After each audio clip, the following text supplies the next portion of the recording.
Hello everyone, and welcome to TBR's webinar, Ad Tech Acceleration, How and Why CMOs, Agencies, and Adjacent Technology Stakeholders are investing in ad tech.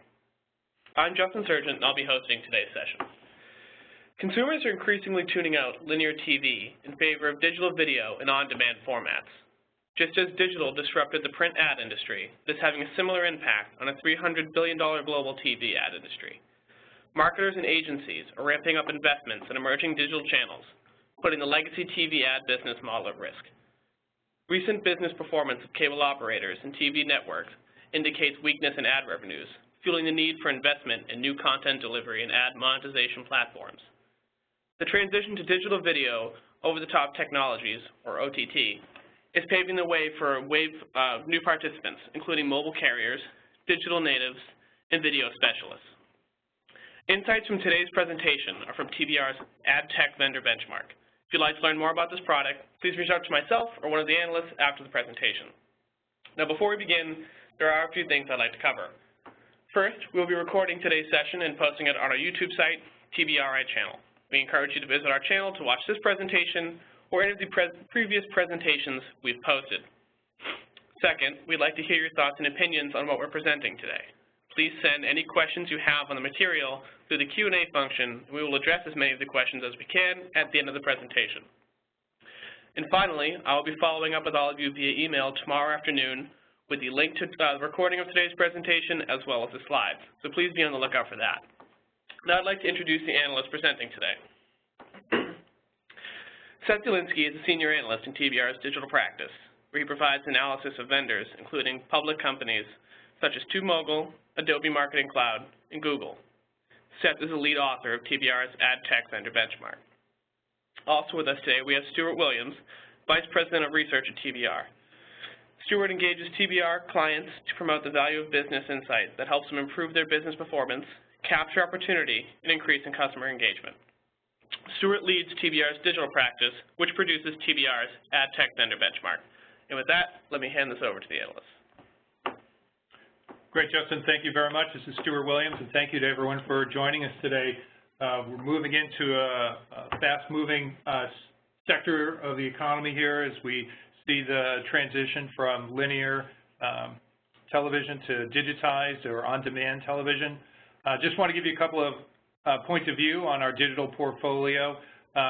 We're looking at this through the business lens, so we want to help our clients to understand opportunity, potential messaging, buyer behavior, and competitive positioning. And we document this into different types of research reports, business benchmarks, vendor profiles, and customer research, along with associated advisory services. So what do we look at? We're looking at what we call the customer continuum. This is the outbound engagement side of enterprises. Every business has a customer engagement cycle, and every business is being transformed by the digital technologies, cloud, social, Internet of Things, new software apps, analytics, and mobile devices that are enabling a new generation of applications to not only impact the function of the outbound customer engagement cycle, but also to change the data collection and eventually the ROI. So in today's segment, we're going to be looking at the advertising side, which we call the engaging leads, the audience engagement segment. Once you have converted someone in the audience to being an identified individual with, say, a mobile address or email address or an IP address, that's when you would begin to do marketing to them, and that would then move people into the winning customer segment. And then we also look at the engagement after you've converted them into a customer, right? How do you use continuous engagement to not only improve the experience of your product or service, but also improve your product or service by listening and through engagement. So today we're going to take a look at the advertising tech side and what changes are going on in that space. And leading that here at TBR is my colleague Seth Ulinski, and he's just going to break down some of the segments that we look at inside the ad tech space. Thanks, Stuart, and thanks everybody for joining us today. So before we get started too deep into the ad tech rabbit hole, wanted to provide an overview of the taxonomy and how we view the ad tech landscape as I'm sure most of you who are on the call here can appreciate, there are a number of, we'll call them different flavors and niche providers. So we really did want to kind of corral the fragmented landscape and figure out, what were some of the key segments. So we identified 4.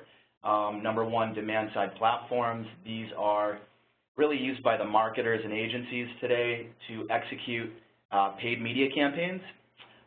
So this could be mobile, display, video, and really a lot of the vendors in market today as DSPs do carry data management capabilities or DMP features, but for the purpose of the benchmark, we went with the DSP-led vendors and categorized them as such, whereas with the pure play DMPs, we did carve out a segment for them.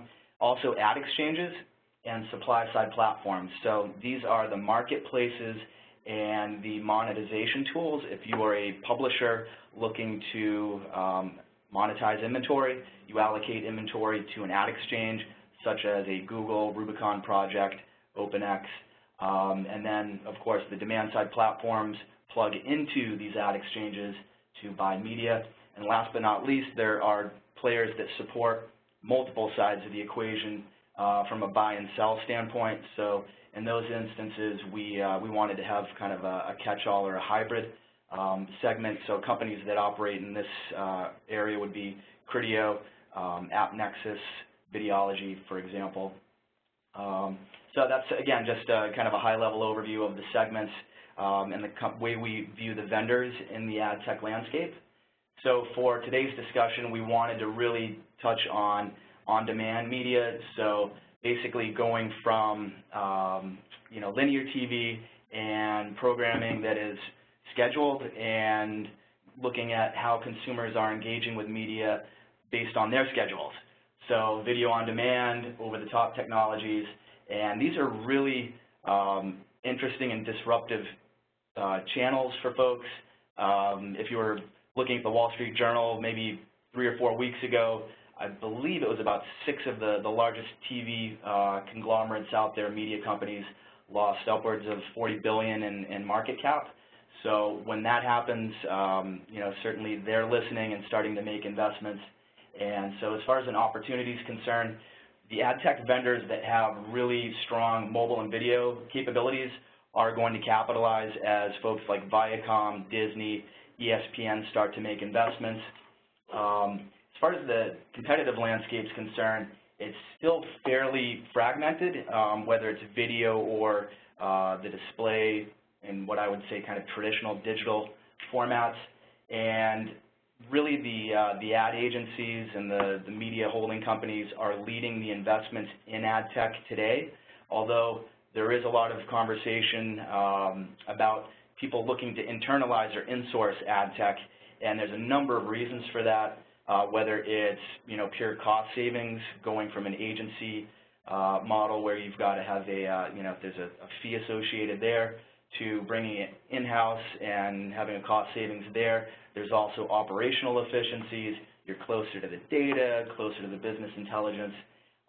So from a data management standpoint, there's a huge opportunity there that we think it's really early days for vendors in the DMP segment.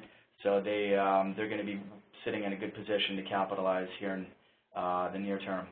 And as far as some of the lead vendors that we're identifying based on ongoing research, Google and Adobe certainly bubble up to the top, and both of them are in great positions with regards to video. Adobe, they support video advertising, so paid media, but they also have capabilities on the content delivery, which is Primetime is their tool for that. So Media Optimizer on the media buying side, and then Primetime for the video or content delivery. And of course, people who aren't familiar with Google, they own this company or this segment of their business is called YouTube. So that's certainly seeing a lot of growth from a unique visitor standpoint and the number of hours being streamed on a daily basis. So this is Stuart jumping in here. So what we really see is these factors all coming together to create a real tectonic, what we call a tectonic shift in this landscape. Not just the technology is changing or the consumption patterns are changing, but the business models and the business opportunity and the shape of those are changing all at the same time. So this invites new players and new modes of moving into the space, and we anticipate a significant amount of disruption in existing advertising value chains, partnerships, and relationships as we go into the future, and we're going to show some of how the landscape is going to shift in this presentation. So as marketers and agencies increasingly leverage platforms, we do anticipate that while digital ad spend is growing, and this is an important nuance that I don't think a lot of folks understand relative to ad tech, is that ad tech is really the backbone that delivers and analyzes and monetizes a lot of this digital ad spend between publishers and agencies or marketers. So we anticipate the platforms, right, the technology vendors that are supporting the $160 billion global ad market, the growth of these ad tech vendors will outpace the overall digital ad spend growth. So just wanted to highlight that there. And then in particular, we do think the TV ad industry, as it becomes digitized through, again, digital channels, over-the-top technologies and the like, that will represent the next major wave of ad tech opportunity and growth. Certainly there are barriers for the vendors in today's ecosystem. Again, we were talking about in-house versus agency-led ad tech investments. So from a barrier standpoint, if you're a vendor, being able to navigate between the agency and the CMO office sounds easy. It is not. It's a little bit of a high-wire act because you have, in some instances, really long-standing relationships between the agency and the advertising client. In other cases, we've seen shorter-term agreements and agencies of record turning over more frequently. Product differentiation. So if you're in the ad tech landscape and you're a vendor that is talking about programmatic media buying capabilities and analytics and artificial intelligence and the like, there's a bunch of different colorful ways to kind of paint what your product can do. So then it becomes difficult to differentiate, and that's where a lot of trial and error comes in as far as testing different platforms. And certainly subject matter expertise. With the rise of these new platforms and marketplaces where buying and selling is occurring, you really need people to drive strategies, and the platforms will actually execute. And really quickly, before we dive in too much further here, had a question: what exactly is ad tech? So ad tech, or advertising technology, we look at as any sort of tool that either helps automate, streamline, optimize, analyze paid media. That's advertising technology. So that becomes important whether you are an advertiser, right? So you're buying campaigns on YouTube, LinkedIn, Facebook, Yahoo, whoever, or if you're a publisher, right? So if you're a publisher, you need to monetize all of your content and figure out how and where to allocate inventory. So those are just some examples there. So as far as drivers, certainly, as I mentioned, ad tech represents the backbone, right? This is the critical infrastructure for a $160 billion advertising industry, and that is only going to grow. And again, the next surge we see in ad tech is going to come as TV becomes digitized. Data is really, everybody talks about the data economy, and ad tech is sitting at the center of that. You're talking about billions of ad impressions being delivered every day, and hundreds of millions or even billions of unique visitors hitting different websites and portals and social platforms every month. So again, another driver, media performance. We talked about this a little bit earlier. So initially, where agencies leveraged ad tech to kind of streamline and drive better efficiencies on behalf of their clients. Now clients are saying, hey, you know what, I can actually leverage these same tools internally if I have the right staff internally. So while it sounds easy, again, subject matter expertise within ad tech and this whole new programmatic ecosystem where buying and trading is really being executed similar to a commodities exchange. You're seeing the same kind of model in ad tech today. And then last but not least, consumer transition. So it sounds easy because, you know, technology is supposed to make things easier, but there's a lot of heavy lifting that's going to be required, and that's where IT services firms can come in, and existing infrastructure specialists within the IT sector can come in and help clients that are looking to transition from either linear formats to digital, or they're just looking to figure out how to capitalize on today's digital consumer. Stuart, did you have anything to add? Yeah, to net this out, what we see on the kind of the left-hand side, the barriers, those are the table stakes, right? You have to be able to address those in order to succeed in the marketplace, and these largely deal with positioning and integration. The drivers really are the winning features, right? So how do you begin to win in this market? And we think about this applied to the new nonlinear video market, requires partnering or a significant amount of infrastructure to be able to get the whole job done. So we see this as an ecosystem set of requirements for everyone to succeed. So there's no one player who's going to create an all-consuming platform, though there may be some significant choke points and winners, as we're going to call out in a couple minutes. So this is an excerpt from some of our digital research as far as the buying behavior. Really, just to highlight a couple of ad tech vendors that we follow here at TBR, wanted to show where basically budget allocation is occurring throughout the customer journey, customer experience. There are a number of ways people are kind of defining this or phrasing it. But in a nutshell, you have branding. So brand marketers carry a very unique, different set of key performance indicators or KPIs versus a retailer or more of a direct response-based marketer. So I wanted to show where those are basically the two highest areas of budget allocation if you look at the consumer journey. And for example, from a branding standpoint, TubeMogul has been very, very aligned with brand marketers, and their video ad platform, they're looking to basically align whatever the brand is, whether it's Procter & Gamble or Ford or Audi or whoever, they're looking to put that message in front of the right audience versus a remarketing specialist such as Criteo that is more about driving e-commerce and helping the retailer, for example, drive that sale or remarket to somebody that's an existing customer. Yeah, and when we think about this life cycle, so the budgeting here represents some averages across the enterprises that we surveyed, but by the stage of interaction that the marketer or advertiser, PR function are having with the buyer as they go through this.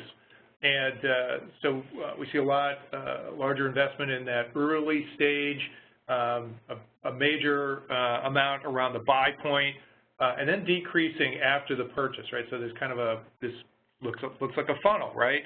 So we would look at this and say that there are people who are missing the boat in the post-purchase relationship. It's always easier to keep a customer, keep a happy customer than it is to acquire a new one. It's less expensive. When you look at this spending here, this confirms that. And when we think about video and what the power of video in impacting each of these stages, we realize that television in the advertising segment is incredibly important in the attract, discover, and in the engagement piece.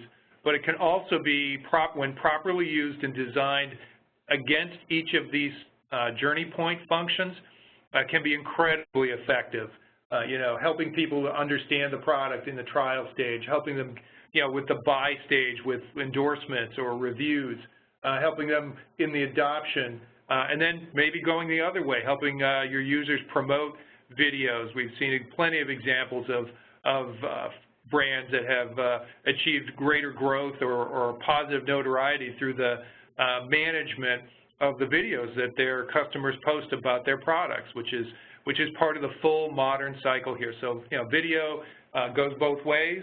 The paid piece obviously is influenced by the brands, but a good CMO needs to be aware of this full chain, and there's an ecosystem of analysis and investment that needs to be tied to this. And just to answer one of the questions that popped up here, this was actually a graph that we pulled from customer research. So this definitely does not represent the entire opportunity across ad tech. This is basically just where, from a services standpoint, allocation is occurring, and these are just two touch points, from an ad tech standpoint. Yeah, this is on the enterprise side, the brand side of where their budgets are allocated and what they look like with an average distribution. Not every firm is participating in every segment either. So this is kind of an ecosystem overview that will give you an idea. So today's ad tech market is basically being delivered. The ad tech vendors themselves are delivering services in one of two models. The first is managed services, and the second is software as a service. And in some instances, you can make the argument that it's platform as a service. But really, there's kind of this meshing of two different delivery models, and the segments are fairly fragmented. And the key takeaway here is, as TV becomes digitized, we're also going to see more of software as a service or platform as a service adopted by the marketplace. So just all of the efficiencies, automation, business intelligence that can be collected when you move to platforms versus services. That's really what's driving this here. And you can see some of the segments. So looking at the data management platform segment going from $2 billion today, and eventually we think it's going to kind of merge with the media buying segment, and you're also going to see the exchange and hybrid players merge, and we'll kind of highlight this a little bit later as we look at Google and Verizon, and then there was one other, Facebook. So they're definitely key players that are doing the consolidation on behalf of the industry, and we're going to see some new participants from a services standpoint. So in today's ecosystem, where you have advertisers and agencies, we think, and by 2020, you're going to see new entrants. They're already here and making moves. This would be IT services and IT strategy-led vendors, so folks like Deloitte Digital, Accenture, and also management consultancies are establishing their digital practices. So McKinsey, Bain, BCG are also increasingly making their move in this digital opportunity. And the ad tech opportunity today of $30 billion will increase again to $100 billion, and that's going to largely be driven by this digitization of TV and software as a service / platforms as a service. Did you want to maybe chime in on anything? Yeah, certainly. What these charts represent are the flow of dollars from the advertisers through the ecosystem and to the publishers. And so the dollar signs on the advertiser circle represent their total spend, estimated total spend right now. And then inside the segment is how much in aggregate, the ad tech firms are, the toll they take on that spend as it passes through to the publishers. Television, of course, represents a smaller proportion of that digital ad tech dollar today. And despite the fact that television advertising represents a major chunk of all advertising dollars, that as it moves from traditional to the new digital modes, is the big driver for this. And many firms are still looking at, traditional display, digital advertising, and need to move to new modes, mobile consumption modes, better reporting, better attribution, less fraud, so to speak, or potential misunderstandings of attribution along the way. And just to add to that, so where a lot of the major holding companies, agency holding companies, WPP, Publicis, IPG, have led a lot of the ad tech growth and investments today, and they will continue to be a major force in kind of the ad tech spend and growth. We're definitely going to see Accenture, Deloitte Digital, and some of those other management consultancies start to drive ad tech investments on behalf of clients. And really, if you think about platforms being the new retainer from an agency standpoint, it does make sense that these IT services-led firms are going to be, making a move here. And, when you start wrapping analytics and operational efficiencies and the whole notion of business transformation around it, you can certainly see where ad tech could be a component of a large-scale business transformation engagement if you are a management consultant or one of the IT services folks. Yeah, just a sidebar to those folks who are participating in today's webinar. We have another webinar next week that specifically speaks to the service providers in the digital marketing, digital advertising space. It's led by our colleague, Boz Hristov, and that will include the agencies, consultants, and the IT-centric vendors who are converging in the services segment of this space. So everybody by now has probably heard Verizon acquired AOL, and then in the process of digesting AOL made another move to acquire Millennial Media. And then it's worth noting that they also signed, this is actually AOL signed an agreement, with Microsoft to essentially represent their ad inventory and their network inventory for, I believe, the next 10 years. So Verizon is certainly making some big moves here and made a splash in ad tech in particular. So if you look at Verizon's wireless business and the 110 connections that are cited here, those are devices in the United States.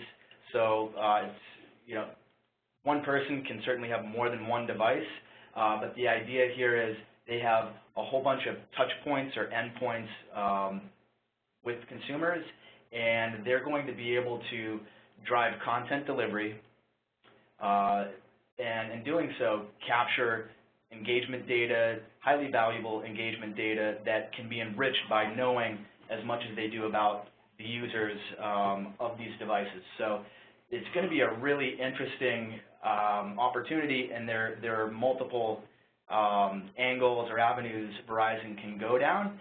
Some of the challenges they're going to have to address at some point will be the notion of mixing non-personifiable, non-PII, so information where they know who you are, your address, they know it's Seth Ulinski or Stuart Williams, versus knowing your device via, say, a cookie or a device ID, so anonymized versus actually knowing the individual. So being able to, kind of mix those two together without setting off privacy alarm bells will be a challenge for them. But if they can do so, they're going to have a really interesting ecosystem with a number of really cool targeting capabilities, analytics, including attribution, which when you get into the mobile landscape is really a challenge, because for those who are either marketing or advertising enthusiasts who've worked in ad tech,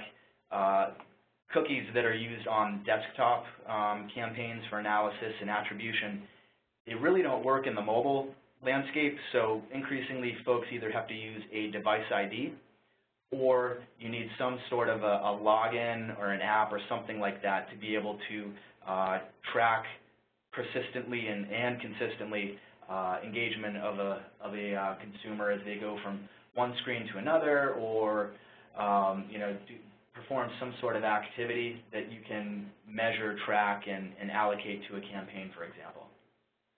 Stuart, did you have any? Yeah, it's we think about all the carriers having a new opportunity with the digital video transition. So bandwidth and connectivity is going to increase and improve. We're going to see more Wi-Fi hotspot access. So even with the improvement of LTE to 5G, we're going to see more small cell distribution. So Wi-Fi coverage goes up, which means bandwidth goes up and access and the ability to deliver high bandwidth content through to devices anytime. That is a monetization of the pipe, to be blunt, right? Then there's the content that goes through it. You can sell subscriptions, premium, and otherwise to content for the content providers. You can then insert advertising into that content stream, and you can then monetize the data around that, the consumption patterns, the who, what, when, where, why, how data that continuously comes off of this type of engagement. And that's the direct path that would be, say, through a media player. These can also become a broker or an ad-serving platform into other people's streaming content that goes over their network. So a very, very valuable opportunity here. We obviously see Verizon moving here and other players moving into this space. And I guess it's worth noting, if you look at an ad spend or overall ad spend, who the largest global advertisers are in the world, Verizon just happens to be in the top 10. So I do think it makes sense on a number of levels that they are taking an active position in ad tech. They're not just partnering with a vendor through managed services or maybe software as a service. They're actually saying, hey, this can be a key differentiator. This can be a lever to drive additional revenues and capture more of the value chain. So instead of, not to call them dumb pipes, they become intelligent pipes, and they carry content, data, and a number of revenue opportunities.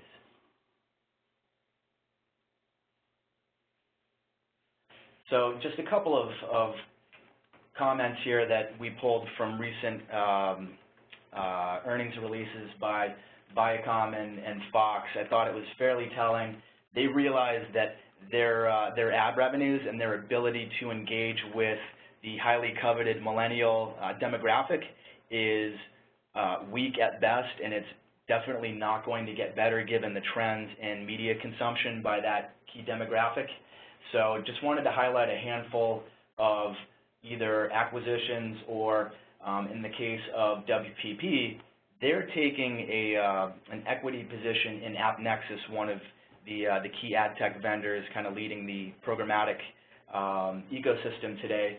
And from an IT services standpoint, somebody asked earlier, how are the services going to be delivered? And we think it's going to be a combination of platforms and services.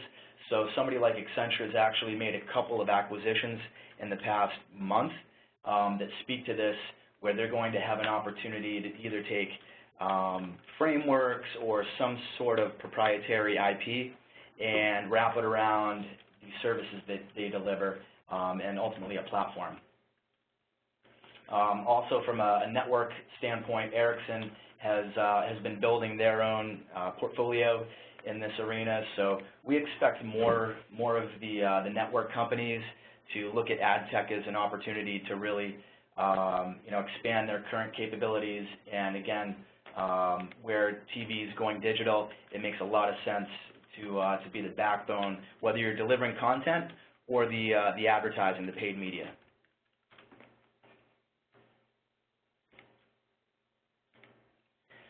So if we go back to the buyer behavior research that we've conducted, wanted to show a couple of the key segments.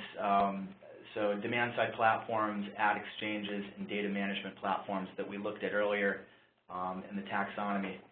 So the DSPs and ad exchanges are mature, but definitely there's going to be more opportunities there. And we wanted to better understand how organizations are leveraging these tools. So there are, again, a couple of ways they can do so. One is they internalize the tools, right? So they go through software as a service as a way to leverage these tools.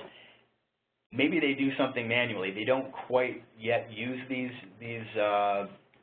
capabilities or these types of applications. So they have some sort of a managed services or workaround. There's also an instance where they'll use a vendor, but it's going to be the vendor's team that executes on their behalf, so that's more of a managed services scenario.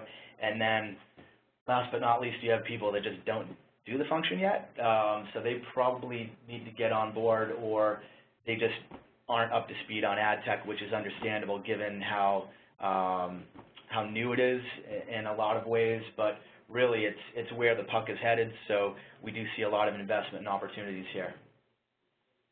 And then last but not least, looking at data management. So while data is increasingly core to marketing, because it allows the CMO to go from just a cost center to potentially being looked at as a revenue driving element of the business, really you've got to be able to have some data to back that up. So the ability to manage first party data, whether it's from your corporate site, whether it's from some sort of a social site that you set up, that's really key to understanding engagement and being able to remessage. So that's where ad tech again comes in, whether it's with banner ads, whether it's with 15 or 30-second pre-roll advertisements, or even email marketing. Understanding how and where folks are engaging with your brand is critical, and that's where the DMP's opportunity is going to come into play.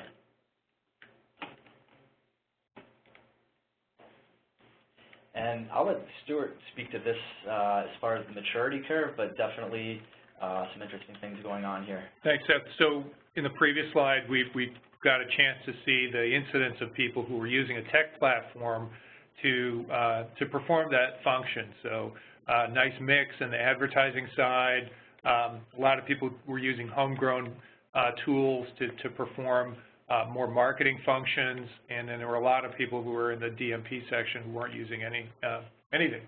So when we look at the people who are using a tech-enabled platform to do this, to perform a marketing or an advertising function, this is just a distribution. This is just a mix of the different ranges that we saw, but it was a very consistent report. And what this points out is that even among people who are adopting technology for these functions, the maturity is not there. Up to 70% of people are still in the learning or the proof of concept stage. A little over a quarter of firms who are adopting technology are in the scaling phase, and less than 10% are in the fully implemented stage where they're really looking to move on to the next piece. So what does this tell us? There's a huge service opportunity, not just for the initial, for the folks who haven't even considered doing this yet, but among those who are beginning to make the move. So a lot of consulting, a lot of what is digital, what is the new mode of marketing, advertising, public relations, how does this work? And then the IT execution needs to get built in, and the change management is critical. So these technologies don't just let you do business the way you used to. You need to change your business process and your culture to take full advantage and get the maximum return from your investment. So given that, when we think about where the next opportunity is, with television, the next thing you need to know is who's the buyer in these segments. And again, this is an aggregate of the key buyers along these life cycles. The CMO is overall the most important buyer. So the interesting thing is that for each stage of the buying process for these technologies, we had a chance to ask who is the person who controls the budget, which function. And the CMO, more often than not, is the key buyer all the way up through the funding solution, and then we have IT kind of pop out in the CIO becomes the implementer and the key early trainer, but then the CMO has to own it at the end of the day and make sure that they're getting value from this. That's great. I think a lot of people would understand that. One of the more interesting things is that not every business operates this way, and this data tells us that in many companies, the secondary owner here is the CIO. So vendors that are going out and selling into this marketplace, a very early question you need to ask is, who really owns this, right? Who's making all of these decisions? And prepare your conversations, your literature, your examples for the use case, for the user profile of the CMO and the CIO, and then prepare for the handoffs between them that may happen. So as we move along and we think about the requirements for winning the business, for the early stage of maturity and the barriers and drivers, we have a beginning of looking at the competitive landscape here. Which firms are really taking advantage of this? So the key elements that we measured early in the presentation we talked to you about: media performance, full stack SaaS platforms, and data management really are the key elements that enable the ad tech leaders to really lead this marketplace among the firms that are reporting using different vendors, right? So we saw Adobe, Google, and then AOL as the most frequently cited vendors. And that's key because, you certainly see a company like Adobe that has both ad tech and marketing tech having a very strong representation here. So, the CMO working with a firm, possibly working through an agency that's also doing creative work here. It's a great, it's a powerful position for Adobe in the space. Thanks, Stuart. And yeah, in addition to that, I think if you look at Adobe's lines of business and in particular their creative cloud as well as their marketing cloud, their ability to kind of fuse the creative element with the marketing component is huge and probably help drive this this result here. And again, the fact that they have the ad buying capability, right? So Adobe Media Optimizer paired with Adobe Primetime, right? Content delivery plus the paid media. They have a really, really strong 1-2 punch from a monetization standpoint and their footprint in the marketplace. From an analytics standpoint, they really do have a number of capabilities that it makes sense that they would be even ahead of Google when you start thinking about the creative piece that they can deliver on behalf of the CMO office. And then AOL. So certainly they have kind of acquired and developed a pretty compelling ad tech stack. Adapt TV, a video ad exchange and marketplace that they picked up probably about a year and a half ago. They have attribution tools, and they do have a media buying component as well. So also very well-rounded. And then, you can't really talk about ad tech without having Google at the party. And I do think Google might have been a little bit challenged, or the fact that they have DoubleClick as a moniker for a large piece of their business. Some of the folks might not have equated, DoubleClick and Google, vice versa. So that might have, potentially lowered them from being a little bit higher here as far as the rate of incidence. But just wanted to provide a snapshot of some of the key players across those segments that we discussed earlier. And it's certainly worth noting the kind of crash course that we're seeing between marketing tech and advertising tech. We're continuing to see a lot of integrations and acquisitions. So if you look at Oracle, they've made a couple of ad tech acquisitions. Adobe, of course, has been very aggressive in the past several years in assembling its marketing cloud. And then you have folks like Nielsen acquiring ad tech companies. And again, some of the holding companies have either taken equity positions or acquired ad tech recently as well. So a question just came in: where would you put Facebook with their launch of Atlas? So great question. And while ad serving at surface level, we'll say, doesn't seem super appealing or sexy for marketers, the capability when you take an ad server and pair it with Facebook becomes a lot stronger. So the whole notion of people-based marketing, not just putting ads in front of a device or who you think you know based on a cookie or some sort of device ID, but really advertising to an individual. That's a very strong business case that I think they have. And they're in the process of kind of building out their network. So of course, I think everybody's been to Facebook or knows of Facebook, but being able to message folks outside of Facebook in the greater web, say on USA Today or ESPN, and know that it's Seth versus cookie 123 ABC. I think that's certainly a strong proposition. I'd say it's still somewhat early for them as far as building out their network, but they're definitely in markets talking about the notion of being able to target people based on their persona, we'll say.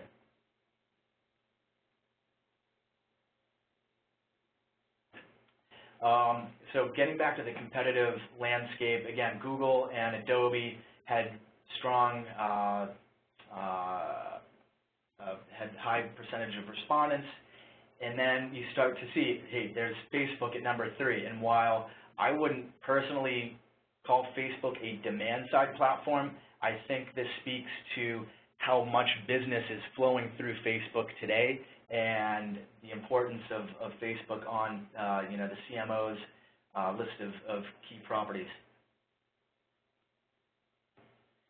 Wanted to provide a snapshot as we look at Google, right? So you have a lot of APIs and programmatic marketplaces where it's all about many people being able to come into a marketplace and collectively bid on ad inventory, for example, and the efficiencies and just the ability to scale through programmatic marketplaces and decrease the need for managed services and kind of go from services to platforms.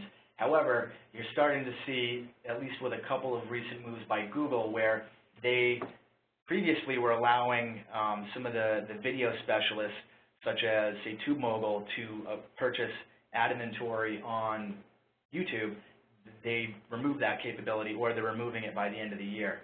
So you're going from this notion or this belief that the open ecosystem is the best for the marketer and the publisher and everybody who's participating to maybe a little bit of a walled garden scenario. So it could just be a little bit of a cat and mouse game for the short term, where Google wants to kind of drive up demand for YouTube and then maybe the pricing for inventory.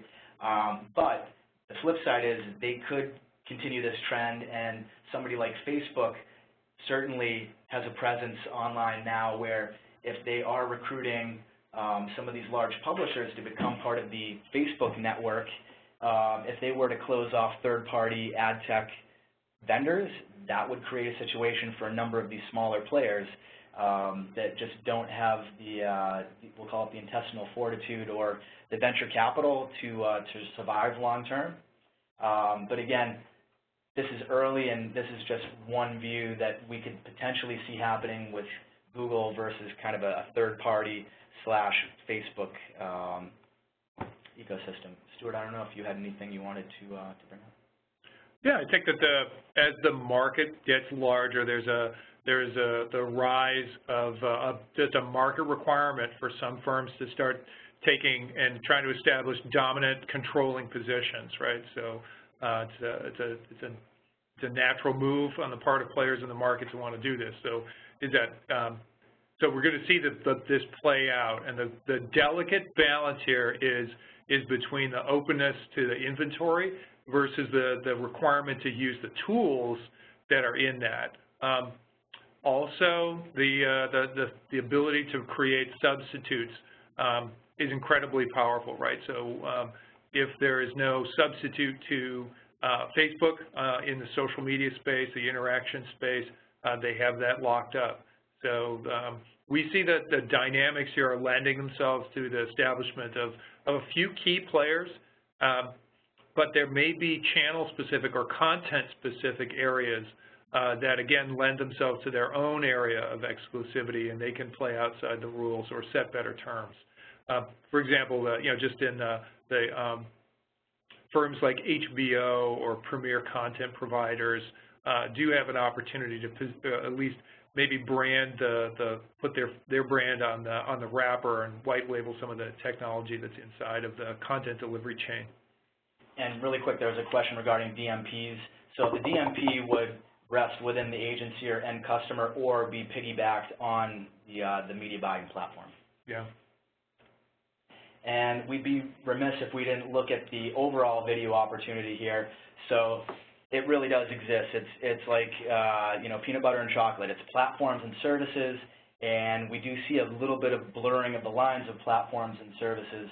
If you look at IT services players, Accenture, some of their acquisitions recently would be a good example of they can provide the systems integration, but they also have some proprietary tools and tech to enable that digitization of what might have previously been linear TV content. And this is Stuart. I think in our conversations around this, we wanted to keep this slide nice and clean. But one of the things that I look at this is the agencies, right? How are agencies going to evolve? Because the requirement to be very strong technologically is becoming incredibly important, and it's creative is going to win in the long run. But you can't just have creative without understanding the means of delivery. They're just inextricably linked in this day and age, and the pace of change is so fast that we see the agencies really being faced with an investment requirement to step up and become very competent in the technology side and to be able to pick platforms that they can scale with their customers and clients. And it should be noted that the content delivery specialists will say some of them do have, such as Ericsson, they have SI or systems integration services, consulting services to help enable and provide that transition from linear to digital channels. And we've had a couple of questions as far as some of the vendors here. This is not the end-all be-all list, but we just wanted to highlight a handful of examples of key players that operate across IT services, ad tech, and the delivery of video. Yep. And so our view of the marketplace. So that kind of wraps up the content part of our show today. We do provide a view into advertising technology, digital marketing technology, and digital marketing services. This presentation was largely focused on ad tech with a little bit of marketing tech in and a little bit of marketing services put in there. But we have another webinar next week that's looking at the relationship in this space through the lens of the service providers. And so we have these three pillars, but the people, the analysts in each of these areas is working together as a team to create this interlocking suite of content for the audience. And so with that, we'd love to take a few more questions if we have any from the field. Yep, and I know, we've been kind of answering questions as we've gone along here, and I know we've got a couple. I would like to remind everyone we will be following up with you via email tomorrow with the slides for today's webinar. So I think we have one more question up here. Can you please explain more about the new entrants? Who are they and what kind of services do they provide?